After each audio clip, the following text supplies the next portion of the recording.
तो यहाँ से सूत जी महाराज कहते हैं कि जन्मेजय, अब तुम्हारा जो काल है वो निकटतम है।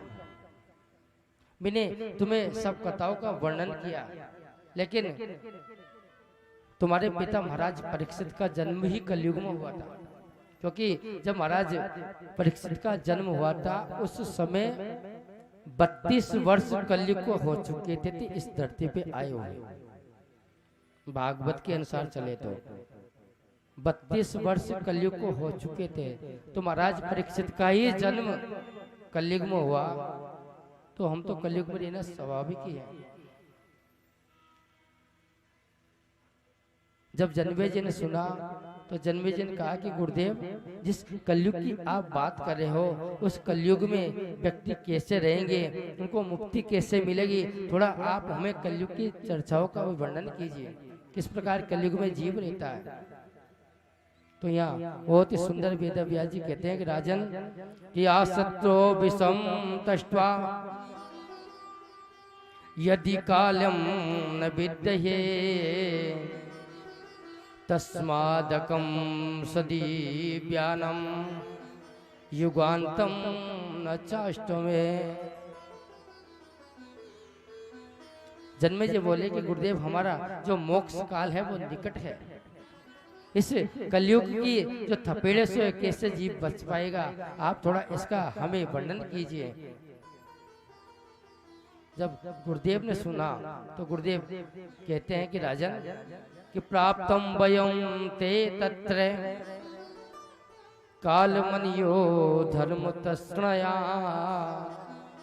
आदुघ्यातम परम धर्मम सुखम वश्यम तो है दिनम। गुरुजी कहते हैं कि राजन, मनुष्य को कलयुग में थोड़े से ही प्रयास से भवसागर से मुक्ति मिल जाती है, लेकिन उसको थोड़ा बहुत प्रयास करना पड़ेगा। जीवन में हमने भगवत नाम ले लिया, मेरी माँ का नाम ले लिया, तो कलयुग केवल नाम हादारा सुमिर सुमिर नर उतर ही पा रहा। आपको कलयुग के अंदर कोई यज्ञ अनुष्ठान जप तप करने की जरूरत नहीं है, सिर्फ एक नाम का ही सारा काफी है।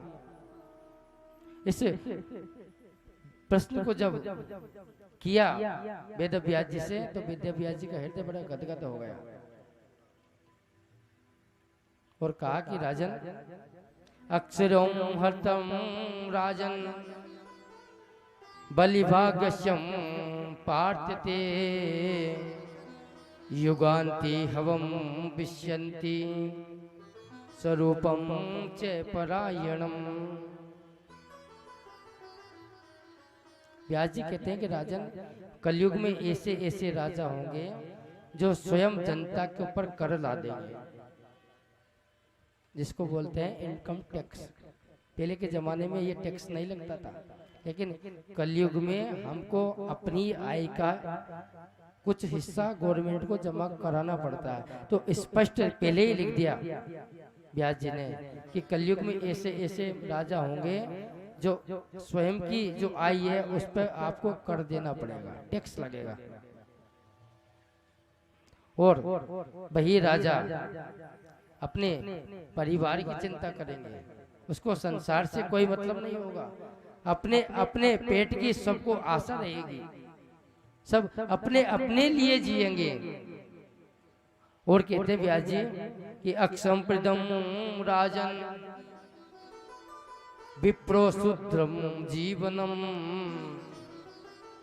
शूद्रम ब्राह्मणो चारो भविष्यत्यम च युगे युगे।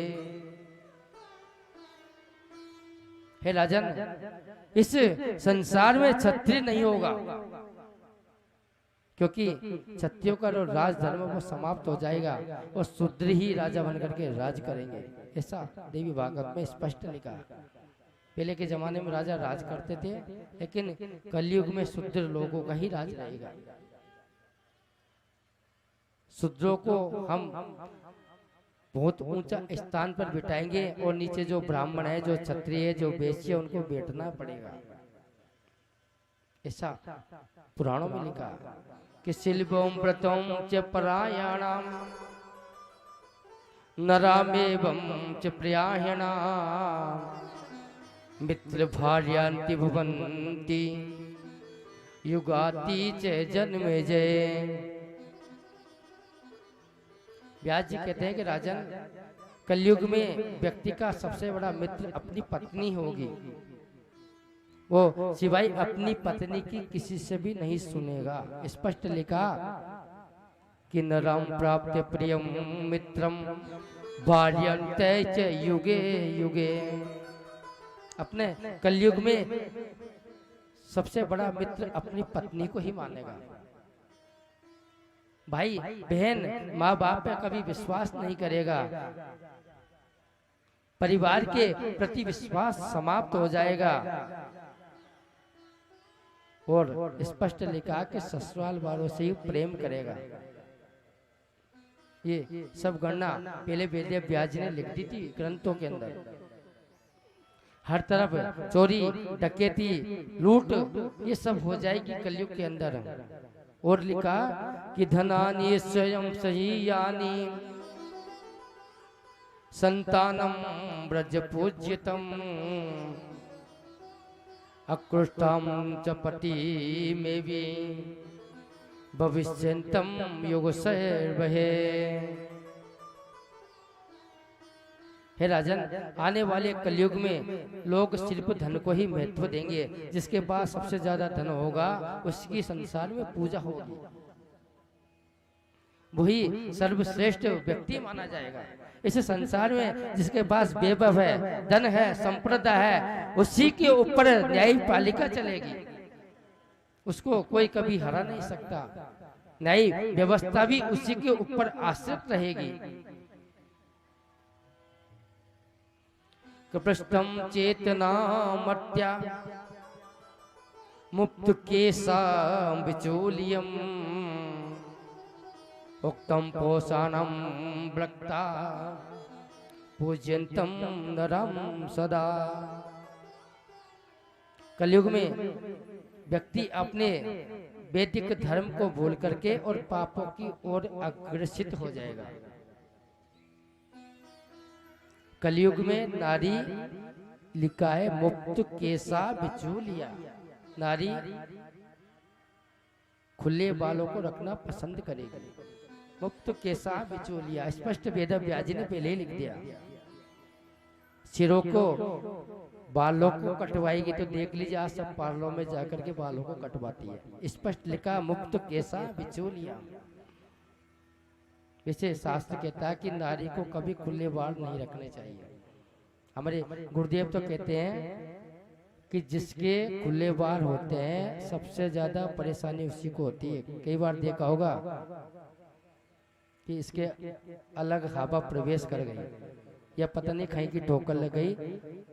इसीलिए मुक्त केसा नहीं होना चाहिए, सिर ढक कर के रखो। लेकिन कलयुग में नारी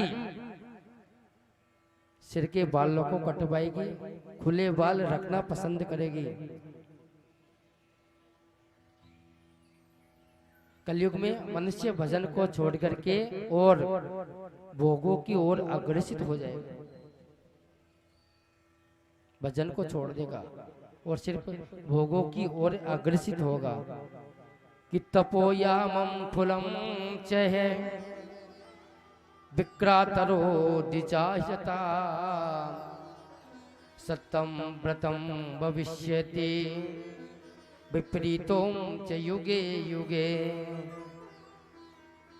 राजन, कलयुग में ब्राह्मण लोग अपने धर्म को भूल करके और अपना जो कर्म है, अपनी साधना है, जो अपना नित्य कर्म जो जीविका चलाते हैं, वो सबको भूल करके और पापाचार में लिप्त हो जाएंगे। मतलब का पान करेंगे, वेश्यावृत्ति करेंगे। स्पष्ट लिखा है। संसार की जो युवतियां हैं कलयुग में पैसा लेकर के अपना ही शोषण करवाएगी।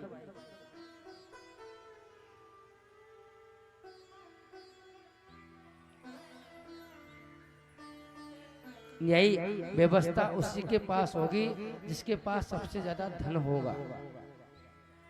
आज देखते हैं हम कि पैसे वाला कोर्ट में जाकर के सब कुछ जमा करा देता है, जो गरीब व्यक्ति होता है उसको केस हारना ही पड़ता है। तो पहले ही वेद व्यास जी ने सब कुछ वेदों में लिख दिया। राजन, ब्राह्मण लोग ब्रह्म की आड़ में दुष्कर्म करेंगे। अभी तो कलयुग को सिर्फ प्रथम चरण चल रहा है। 4,32,856 वर्ष का कलयुग होता है, ऐसा पुराण कहते हैं। 4,32 वर्ष का कलयुग है, 856 वर्ष का। 8,64,000 वर्ष का द्वापर होता है। 12 लाख और कुछ वर्ष का त्रेता होता है, और 16 लाख और कुछ वर्ष का होता है सतयुग। ऐसे करते एक जब चतुर्थ युग समाप्त होते हैं तो 43 लाख वर्ष इनको व्यतीत होता है, तब जाकर ब्रह्मा जी का एक दिन होता है। ये पुराणों में वर्णन है। उसी हिसाब से ब्रह्मा जी को 100 वर्ष की आयु प्रदान की है। कि सर्वं चोरम कुलम जातो सोनाम प्रतिनादहम सर्वं नाडश्यमं सस्ये युगे योगे न भविष्यति। राजन, कलयुग में हर व्यक्ति की आदत चोरों के जैसी हो जाएगी। हम अपने आप को चोरों के भांति प्रस्तुत करेंगे, कहेंगे कुछ, बोलेंगे कुछ, निगाहों में क्या होगा। तो हर व्यक्ति की एक अलग ही पहचान हो जाएगी। और राजन, जो घर के आभूषण है उसको बेच करके उससे ही अपनी जो जीविका उसका पालन करेंगे।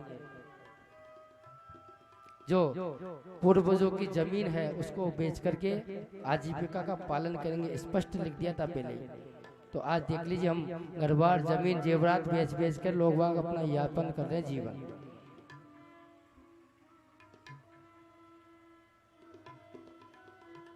राजन, सो कुर्मं तताम रत्ते रत्यम सो सहे गते भविष्यन्तीं युगं चेवे नात केशम तलंकृते। व्यास जी कहते हैं कि राजन, मुझे स्पष्ट दिखाई दे रहा है कलयुग में मनुष्य का जो यौवन है वो समाप्त हो जाएगा और लोग अपने प्राकृतिक रूप को भूल करके और कृत्रिम रूप को अपनाएंगे। तो देख लीजिए, आज ऐसा ही हो रहा है कि हम सब पार्लर में जाते हैं, क्रीम और पाउडर का प्रयोग करते हैं। अपना वास्तविक रूप तो हम भूल ही चुके हैं कि हम पहले के जमाने में कोई पार्लर में नहीं जाता था, सिर्फ सरसों का तेल ही यूज में लेते थे। लेकिन आज पहले ही लिख दिया कि मुझे स्पष्ट दिखाई दे रहा है कि अपना जो प्राकृतिक रूप है उसको भूल करके लोग कृत्रिम रूप अपनाएंगे।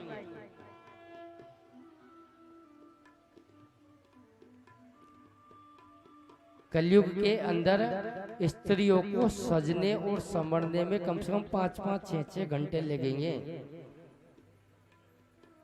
पहले के जमाने में तो जैसे हैं वैसे चल देते थे, जिससे पति जा रहे हैं पत्नी उसी के साथ चल देती थी। लेकिन आज का जमाना उल्टा है, पति बाहर बैग लेके इंतजार कर रहा है, मैडम जी सजी रही है, अभी 10 मिनट रुको आ रही हूँ। वो 10 मिनट 2 घंटे में बजाकर पूर्ण होते हैं।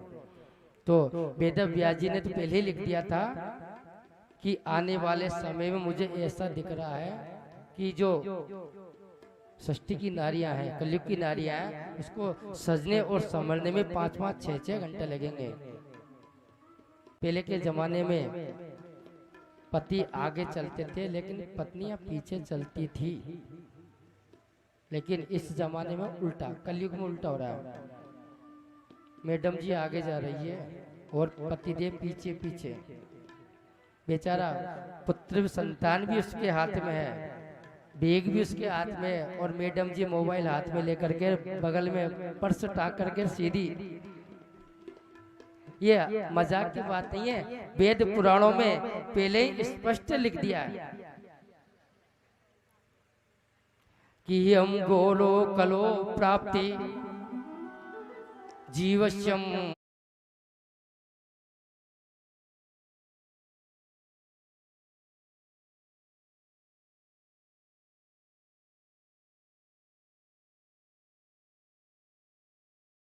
किम परायणा। राजन, ब्राह्मण धन के लिए अपने कर्म फल को बेच देगा। हम जप तप नियम आसन ध्यान साधना ये सब कुछ कर रहे हैं, लेकिन क्यों कर रहे हैं? पैसों के लिए। जिस दिन ब्राह्मण ने पैसा लेना बंद कर दिया, उसी दिन संसार में राम राज्य आ जाएगा। आज बहुत बुरी हालत है। आज हम कोई भी कार्य करते हैं तो सबसे पहले पैसे। अब वास्तव में बात भी सही है, क्योंकि आर्थिक युग है। बिना आर्थिक बिना पैसे के तो संसार में कोई कार्य हो भी नहीं सकता। तो पहले के जमाने में तो हमारी जो 4 वर्ण के लोग हैं, ब्राह्मण को रक्षा के लिए जिम्मेदार दिए कि तुम वेद के मंत्रों का पाठ करो। क्षत्रियों से कहा कि ब्राह्मण वेद के मंत्र पढ़ेंगे तो कोई इनको पर अत्याचार ना कर दे, इसलिए उनको धनुष और बाण प्रदान कर दिया रक्षा के लिए। वैश्य समुदाय से कहा कि तुम्हारे पास लक्ष्मी की प्राप्ति रहेगी और अपनी आय का 10वां हिस्सा इनको अच्छे काम में लगाते रहना। और शूद्र से कहा कि जब ब्राह्मण यज्ञ करे तो उस यज्ञ में झूठी पत्तल वगैरह सफाई ये सारा काम की व्यवस्था तुम्हारे हवाले रहेगी। उस प्रकार ब्रह्मा जी ने 4 वर्णों को विभाजन किया, लेकिन एक भी वर्ण यदि खंडित हो गया, ये वेद सनातन धर्म की सृष्टि उसी दिन नष्ट हो जाएगी। राजन, आने वाले समय में ब्राह्मण मदिरा का पान करेंगे, वो तो कर ही रहे हैं। बड़े दुख की बात है कि जिस मुख से ब्रह्म मेरी माँ का शब्द निकलना चाहिए, उसी मुख से वो शराब का पान कर रहे हैं। ऐसे जीव के लिए तो एक ही बात कही कि नरक की प्राप्ति तो उसको होकर ही रहेगी।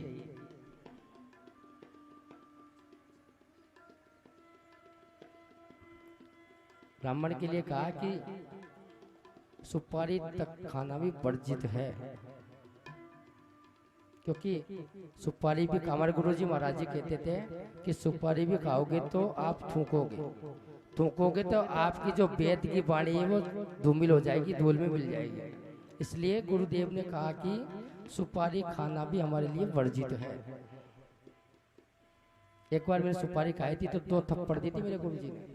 सही बता रहा हूँ कि मेरे सामने कभी जिंदगी में सुपारी खा लेनी, तुझे मेरी सौगंध है, मेरे सामने आकर के बात मत करना। तो उसके बाद मैंने जीवन में शपथ ही ले ली, नहीं खाना चाहिए। फिर भी सही बात बताऊं, पान खा लेता हूँ। सही बात तो ये कभी कभार पान खा, जो है जो हकीकत है। गुरुदेव ने कहा कि पान के लिए तुझे छूट है, क्योंकि गुरुदेव स्वयं मेरे को पान खिलवा देते थे। हम जब भी गुरु पूजा करते थे तो उनके लिए पान लेकर के आते थे, तब उनको पान दिया जाता था, वो नहीं खाते थे, वो मुझे उठा करके देते थे, तुम खा इसको। तब से उन्होंने मेरे को छोड़ दी कि तू मीठा पान खा सकता, गुलकंद वाला, वरना उन्होंने सुपारी के लिए भी उन्होंने मना कर दिया। तो ऐसे कलयुग की महिमा है। स्पष्ट लिखा कि दाम्पत्यम स्वरी हेतु मात्यम तरिहारिका स्त्री पुरुषम रति विप्रो तेजाये मनुष्य ही। राजन, मुझे स्पष्ट दिखाई दे रहा है कि कलयुग में स्त्री और पुरुष बिना विवाह के ही रहेंगे। मन मर्जी से विवाह, मन से साथ विवाह कर लिया और जाकर के कोर्ट मैरिज हो गई।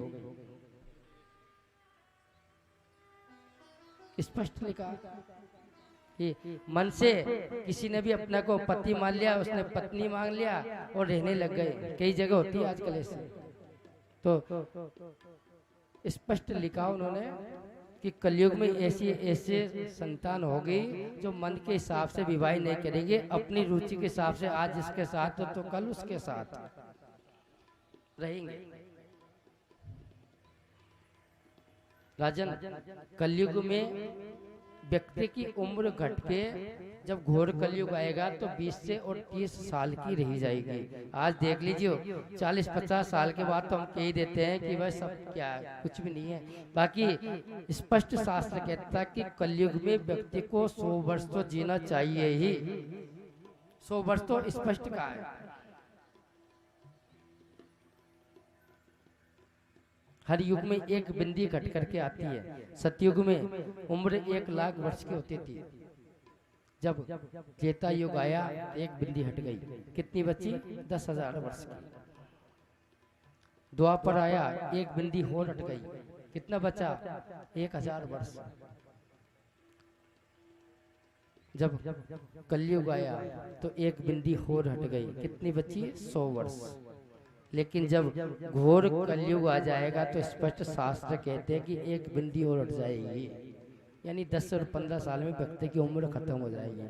और एक आपने देखा होगा जो चना के पौधे होते हैं उसके नीचे बैठ करके व्यक्ति आराम से सोएगा। इतनी सी उम्र, इतने से पक्षियों के बराबर उसकी घटके हुए व्यक्ति का जो हाइट है वो रह जाएगी। देख लीजिए पहले के जमाने में कितने बड़े बड़े लोग होते थे और आज के जमाने में 2-2, 2.5 फीट के रोग लेने लग गए।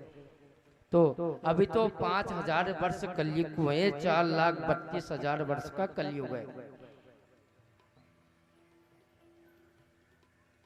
राजन, जब घोर कलयुग आएगा कि अभी द्वारम दक्षिणामृते याचितम गिरिकाननम शाकमूल प्लक्षितम श्रोता फूल प्रोक्षणम भोजनम।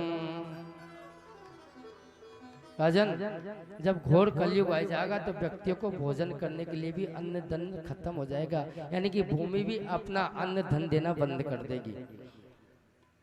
तो फिर जंगल में जा करके और व्यक्ति जीव जंतुओं को आपस में भक्षण करेंगे। घोर कलयुग आ जाएगा तो जल पीने के लिए भी नहीं बचेगा। उस समय कलयुग में लोग बाग तीर्थों को भूल करके और नदी नाला जो तालाब है उसमें स्नान करेंगे जा करके, माँ बाप को भूल जाएंगे। जब घोर कलयुग आएगा इस संसार में सब कुछ खत्म हो जाएगा, कुछ नहीं बचेगा।